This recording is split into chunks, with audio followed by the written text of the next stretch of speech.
আসসালামু আলাইকুম প্রিয় শিক্ষার্থী ভাই বোনেরা, যারা প্রিমিটিভ মাস্টার্সে ফর্ম করবেন এবং তাদের হার্ড কপি বা স্টুডেন্ট কপি বা এক্সামিনেশন কপি আপনারা কীভাবে তুলবেন বা নিজে নিজে বাইর করবেন, তো সেটি বাইর করে আমি দেখাবো আপনাদেরকে।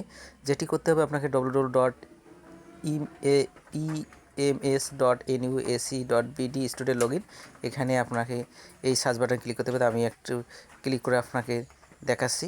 তো এই ক্লিক দিলাম, দেওয়ার পর দেখতেছেন অনলাইন ফর্ম ফিল আপ, সেখানে ক্লিক দিতে হবে। দেওয়ার পর দেখতেছেন যে মাস্টার্সে অ্যাপ্লাই নাও, সেখানে ক্লিক দেবো। ক্লিক দেওয়ার পর একটি ইন্টারফেস শো করবে। তো এখানে যে ইন্টারফেসটি শো করতেছে যে স্টুডেন্ট লগইন, সেখানে আমি ক্লিক দিলাম। দেওয়ার পর এখানে রেজিস্ট্রেশন নাম্বার আমার দেওয়া আছে, তো আমি দিলাম সেভ করা।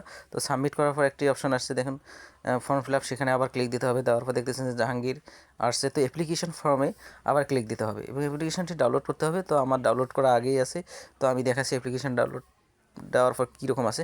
তো এটাই হলো স্টুডেন্ট কপি, এটা কিন্তু কলেজ কপি। আপনাকে এটা দেবে কলেজ, এটা দেবে স্টুডেন্ট, ঠিক আছে।